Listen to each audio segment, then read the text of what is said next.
इंसान की फितरत में एक चीज हमेशा से रही है, बाउंड्रीज को पुश करना। जो इम्पॉसिबल दिखे उसे सच करके दिखाना। लेकिन क्या आपने कभी सोचा है कि जब इंसान जमीन से लगभग 1 किलोमीटर ऊपर आसमान को छूने की कोशिश करता है तो नेचर कैसे रिएक्ट करता है? जब हम जमीन से इतने ऊपर उठते हैं, फिजिक्स के बदले हुए नियम हमसे टकराते हैं। हवा एक दुश्मन बन जाती है, ग्रेविटी आपको नीचे खींचने के लिए अपनी पूरी ताकत लगा देती है और जमीन आपका बोझ उठाने से इनकार कर देती है। Hey guys, welcome to your channel your smart man. आज हम बात करें दुनिया के सबसे बड़ी इमारतों और स्ट्रक्चर्स की। उन्होंने इंजीनियरिंग की तारीख को हमेशा के लिए बदल दिया है। आज का हमारा सफर किसी आम कंस्ट्रक्टिंग प्रोजेक्ट का नहीं है। यह कहानी उस जंग की जो इंसान ने फिजिक्स, ग्रेविटी और टेक्टोनिक प्लेट्स और डेडली विंड फोर्स के खिलाफ लड़ी है। हाइट के मामले में बुर्ज खलीफा जो 828 मीटर की ऊंचाई पर बादलों को चीरता है, और वॉल्यूम के मामले में बोइंग एवरेट फैक्ट्री जो इतनी विशाल है कि उसके अंदर खुद का एक वेदर सिस्टम बन जाता है। इन्हें बनाना सिर्फ एक ड्रीम नहीं था, बल्कि हर एक मिलीमीटर पर मौत और तबाही को दावत देना था। अगर एक भी कैलकुलेशन गलत होती, अगर एक भी बॉल ढीला रह जाता, नतीजा होता दुनिया का सबसे बड़ा डिजास्टर।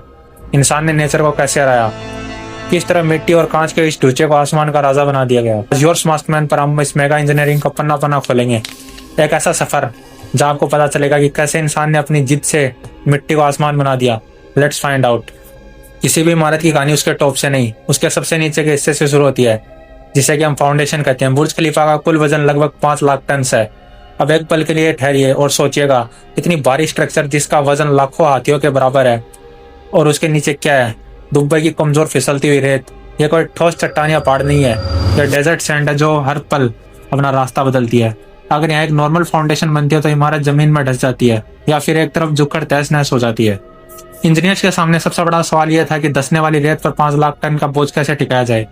यहाँ पर काम आई एक जियो टेक्नोलॉजिकल इंजीनियरिंग। इंजीनियर्स ने जमीन की गहराई में ड्रिलिंग शुरू की तो उन्हें पता चला कि नीचे सिर्फ कमजोर सैंड और सैंडस्टोन है जो इतना वजन कभी नहीं झेल सकते। तब उन्होंने लगाया एक वैसा मास्टर स्ट्रोक जिसे इंजीनियरिंग की दुनिया में फ्रिक्शन पाइल्स कहा जाता है। उन्होंने जमीन के अंदर एक दो नहीं बल्कि 192 मैसिव स्टील एंड कंक्रीट पाइलिंग्स दर्शाए हैं।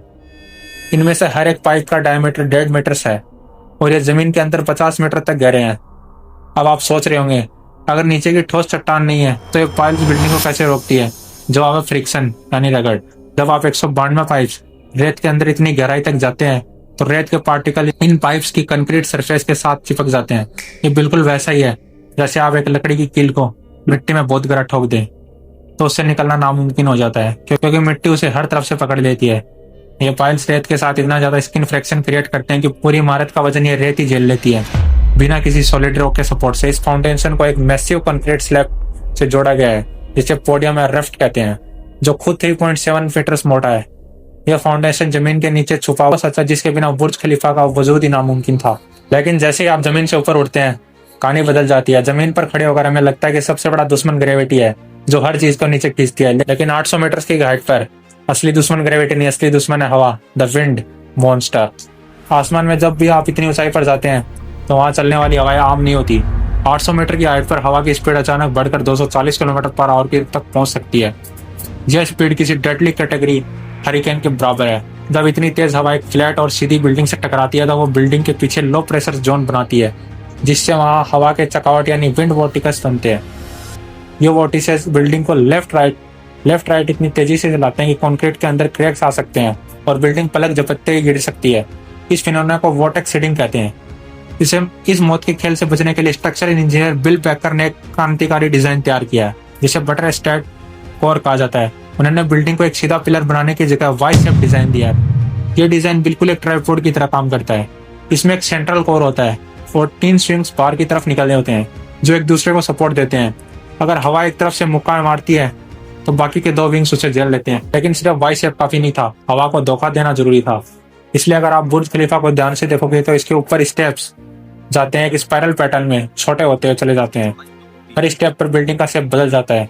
इसका फायदा यह होता है कि जब हवा नीचे वाले फ्लोर से टकराती है तो वोर्टेक्स बनाने की कोशिश करती है, तो ऊपर वाला फ्लोर अलग शेप का होने का कारण वोर्टेक्स को तोड़ देता है।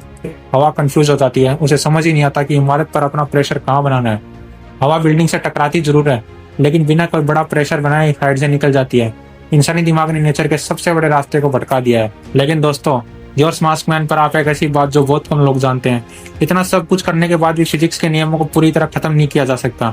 जब दुबई में सर्दी के मौसम में अचानक कोई बड़ा तूफान आता है तो इमारत के सबसे ऊपरी हिस्से यानी उसका स्पायर लगभग 1.5 मीटर से यानी पूरे 5 फीट तक स्विंग करता है यानी झूलता है। आप सोच के देखिए, आप दुनिया के सबसे ऊंचे फ्लोर पर हैं और आपका कमरा 5 फीट आगे पीछे हिल रहा है। अगर बिल्डिंग बिल्कुल रिजिड यानी बिल्कुल सख्त होती और बिल्कुल ना हिलती तो वह एक ही झटके में टूट सकती थी। इसका स्क्रैपर्स का हिलना उनकी एक सलामती के लिए जरूरी है, लेकिन अगर बिल्डिंग इतनी ज्यादा हिलेगी तो अंदर खड़े लोगों को मोशन सिकनेस होने लगेगी, उन्हें चक्कर आने लगेंगे और स्टैंडर्ड लिविंग नामुमकिन हो जाएगी। तो इस स्वय को कंट्रोल में कैसे रखा जाए? इस स्वय को काउंटर करने के लिए बिल्डिंग को टॉप सेक्शन के पास इंस्टॉल किया गया है इंजीनियरिंग मार्बल टोन मास डैम्पर। यह एक सुपर मैसिव स्टील या कंक्रीट का वेट होता है, बिल्डिंग के टॉप पर लाया जाता है और यह कोई फिक्स्ड वेट नहीं होता, बल्कि यह कंप्यूटर कंट्रोल हाइड्रोलिक सिस्टम्स और बड़े स्प्रिंग्स से जुड़ा होता है। जब तेज हवा चलती है और बिल्डिंग को राइट साइड धकेलती है तो इनर्शिया और कंप्यूटर्स के तालमेल से यह damper automatically left side shift हो जाता है। जब बिल्डिंग लेफ्ट जाती है तो डैम्पर राइट जाता है। यह वेट बिल्डिंग की काइनेटिक एनर्जी को काउंटर बैलेंस करता है, जिससे बिल्डिंग का हिलना बहुत हद तक कम हो जाता है और अंदर बैठे लोगों को पता भी नहीं चलता कि आसमान में कितना भयानक तूफान चल रहा है। नेचर ने मुक्का मारा और बिल्डिंग के अंदर बैठे इस साइलेंट गार्जियन ने उसे मुक्के के इम्पैक्ट को धराशायी कर दिया। चलिए अब चलते हैं बिल्डिंग के अंदर एक रियल वर्ल्ड सिनेरियो। सोचिए आप एक दुनिया की सबसे ऊंची बिल्डिंग में ग्राउंड फ्लोर पर हैं और आप 124th फ्लोर पर ऑब्जर्वेशन डेक पर जाना है। अगर इस बिल्डिंग में वही नॉर्मल लिफ्ट्स लगाई जाए तो हमारे आम अपार्टमेंट में होती हैं, तो आपको ऊपर पहुंचने में आधा घंटा से लगभग 45 मिनट तक लग जाते हैं। लोग लिफ्ट के अंदर ही थक जाते हैं, लेकिन सिर्फ स्पीड बढ़ाना इसका सोल्यूशन नहीं था। अगर आप इस लिफ्ट की स्पीड को आम के तरीके से बढ़ा देंगे तो लिफ्ट के अंदर बैठे लोगों को घुटने और रीढ़ की हड्डी प्रेशर से टूट सकती है। इसलिए बुर्ज खलीफा में यूज की गई टेस्ट कंपनी की तैयारी दुनिया की सबसे एडवांस डबल डेकर एलिवेटर्स या लिफ्ट्स एक साथ 2 फ्लोर्स के लोगों को ले जा सकती है, जिसकी कैपेसिटी दुगनी हो जाती है। लेकिन असली होश उड़ा देने वाली बात है इसकी रफ्तार। यह लिफ्ट 10 मीटर पर सेकंड यानी लगभग 36 किलोमीटर पर आवर की रफ्तार से वर्टिकल भागती है। जमीन से ऑब्जर्वेशन डेक तक लगभग आधा किलोमीटर का सफर ये 60 सेकंड में पूरा कर लेती है। आप लिफ्ट में घुसे, आपने बटन दबाया और 1 मिनट के अंदर आप बादलों के ऊपर है। लेकिन इस वर्टिकल बुलेट ट्रेन के रास्ते में एक बहुत बड़ा दुश्मन छुपा था और वह दुश्मन था एयर प्रेशर यानी वायुमंडलीय दबाव। जब आप जमीन से इतनी तेजी से आसमान की तरफ वर्टिकल करते हैं तो एटमॉस्फेरिक प्रेशर अचानक से ड्रॉप होता है। इस सडन चेंज की वजह से लिफ्ट के अंदर खड़े लोगों के कान ब्लॉक हो सकते हैं, जिसे हम ईयर्स पॉप होना कहते हैं। कुछ लोगों के कान के पर्दे फट सकते हैं और उन्हें भयानक दर्द हो सकता है। इसको सॉल्व करने के लिए इंजीनियर्स ने लिफ्ट को आम बॉक्स जैसा नहीं बनाया। उन्होंने इसके आउटर सेल को एक एरोडायनेमिक बुलेट ट्रेन की तरह डिजाइन किया ताकि जब भी ये शाफ्ट के अंदर तेजी से ऊपर जाए तो हवा के रेसिस्टेंस कम से कम हो। और इससे भी बड़ा सॉल्यूशन था कि लिफ्ट के अंदर का प्रेशराइज्ड केबिन सिस्टम। इन लिफ्ट के अंदर automatic biometric pressure management system लगाए गए हैं। जैसे ही लिफ्ट ऊपर भागती है, केबिन के अंदर का एयर प्रेशर कंप्यूटर हर मिलीसेकंड मॉनिटर करता है और इसे धीरे धीरे एडजस्ट करता है, बिल्कुल एक कमर्शियल एयरप्लेन की तरह। आपका सफर इतना स्मूथ होता है कि आपको लगता ही नहीं कि आप आसमान में उड़ रहे हैं जब तक कि लिफ्ट का दरवाजा न खुले। एक ऐसे बड़े चैलेंज की बात करते हैं जिसने इंजीनियर की रातों की नींद हराम कर दी थी। बिल्डिंग को डिजाइन रेडी था, फाउंडेशन तैयार थी, लेकिन 828 मीटर ऊंचे इस ढांचे को बनाने के लिए लाखों टन कंक्रीट की जरूरत थी। किसी भी आम बिल्डिंग में कंक्रीट को मिक्सर्स में बनाया जाता है और क्रेन्स के जरिए ऊपर भेजा जाता है, लेकिन जब बिल्डिंग 400 मीटर, 500 मीटर और 600 मीटर ऊपर चली गई तो क्रेन्स के जरिए कंक्रीट ऊपर ले जाना नामुमकिन हो गया था। एक ट्रिप में घंटों लग जाते थे और तब तक कंक्रीट रास्ते में जम जाता था। इंजीनियर्स के पास सिर्फ एक रास्ता था, कंक्रीट को जमीन से ऊपर की हाई प्रेशर पंप्स के जरिए पुश करना। लेकिन यह कोई आम पानी नहीं था, यह भारी और गाढ़ा लिक्विड कंक्रीट था। कंक्रीट को 600 मीटर से ज्यादा ऊंचाई पर वर्टिकल पंप करना इंजीनियरिंग की हिस्ट्री में पहले कभी नहीं किया गया था। यह एक अलग ही लेवल का स्यापा था और इस स्यापे को बढ़ा रही थी दुबई की भयानक गर्मी। दुबई का तापमान गर्मी में 50 डिग्री सेल्सियस तक पहुंचा था और इस तापमान में कंक्रीट को इतना हाई प्रेशर और पाइप के जरिए ऊपर भेजा जाता है तो फ्रिक्शन और धूप की वजह से कंक्रीट रास्ते में ही सूख सकता है, पाइप्स ब्लॉक हो जाते और पूरा सिस्टम फट जाता। अगर कंक्रीट पाइपलाइन के अंदर जम जाता तो उन लाखों डॉलर्स के पंप और पाइप्स को हमेशा के लिए फेंकना पड़ता। तब इंजीनियर्स ने फिजिक्स का एक अनोखा नियम लगाया। उन्होंने कंक्रीट मिक्स की रेसिपी को बदल दिया। सबसे पहले उन्होंने कंक्रीट मिक्स में पानी की जगह बर्फ आइस मिलाना शुरू कर दिया। कंक्रीट को बिल्कुल ठंडा रखा गया ताकि उसका केमिकल रिएक्शन डिले हो सके। और दूसरा बड़ा फैसला यह था कि पूरी बिल्डिंग की कंक्रीट कास्टिंग सिर्फ और सिर्फ रात के वक्त की जाए। जब सूरज ढल जाता है तब तापमान थोड़ा कम हो जाता है। दुनिया के सबसे powerful high pressure concrete pumps लगाए गए जिन्होंने 600 वाट से ज्यादा का प्रेशर जनरेट किया। इतना प्रेशर जो समुद्र की गहराई में होता है। सुपर हाई प्रेशर के जरिए उस बर्फ मिक्स्ड कंक्रीट को रात के अंधेरे में आसमान की तरफ धकेला गया। यह इंसानी जीत थी कि जिस कंक्रीट को जमीन पर संभालना मुश्किल होता है उसे 600 मीटर ऊपर भेज कर एक इतिहास लिख दिया गया। चलिए अब बात करते हैं एक ऐसी नई मुसीबत की जिसने इंजीनियर्स के होश उड़ा दिए। हमने कंक्रीट ऊपर पहुंचा दिया, बिल्डिंग को हवा से बचा लिया, लेकिन हम सामने खड़ा था दुबई का सबसे बड़ा जल्लाद। वहाँ की भयानक गर्मी, एक्सट्रीम हीट। दुबई में गर्मियों का तापमान 50 डिग्री सेल्सियस तक पहुंच जाता है। अब सोचिएगा, एक ऐसी इमारत जो पूरी तरीके से कांच और ग्लास की बनी हो, वो इस धूप में तंदूर की तरह तपने लगेगी। अगर इसका सोल्यूशन नहीं निकलता तो बिल्डिंग के अंदर का तापमान इतना बढ़ जाता कि लोग अंदर ही जिंदा जल जाते। इस प्रॉब्लम को सोल्व करने के लिए इंजीनियर्स ने 2 बड़े मास्टर स्ट्रोक लगाए। पहला था इसका कांच यानी स्पेशली कोटेड ग्लास। बुर्ज खलीफा के बाहर लगभग 26,000 से ज्यादा ग्लास पैनल्स लगाए गए हैं। यह कोई आम कांच नहीं है, इन पर एक मखसूस मेटल ऑक्साइड की कोटिंग की गई है जो सूरज की डेडली इंफ्रारेड और अल्ट्रावायलेट रेज को बाहर की तरफ रिफ्लेक्ट कर सके और सिर्फ रोशनी को ही अंदर आने देती है। इससे बिल्डिंग का अंदरूनी तापमान बहुत हद तक कंट्रोल हो जाता है। लेकिन असली इंजीनियरिंग मार्वल है। इसका मेगा कूलिंग सिस्टम बुर्ज खलीफा को ठंडा रखने के लिए रोज लगभग 10,000 टन के बराबर की कूलिंग कैपेसिटी जरूरी होती है। इसलिए बिल्डिंग के अंदर लगभग एक ऐसी मौत की कूलिंग पाइप बनती है जो हर वक्त ठंडा पानी पूरे फ्लोर पर सर्कुलेशन में रखती है। लेकिन इस कूलिंग सिस्टम ने एक नया बदलाव खड़ा कर दिया, जिसे इंजीनियरिंग की दुनिया में कंडेंसेशन प्रॉब्लम कहते हैं। जब बाहर की गर्म और नम हवा हमें डेजर्ट एयर बिल्डिंग के सुपर चिल्ड कांच और कोटिंग वेंट्स पर टकराती है तो वहां के भयानक लेवल्स और मॉइस्चर कंडेंसेशन होती है। बिल्कुल वैसे ही जैसे आप फ्रिज से बोतल बाहर निकाल कर रखें तो उस पर भारी पानी की बूंदें जमा हो जाती है।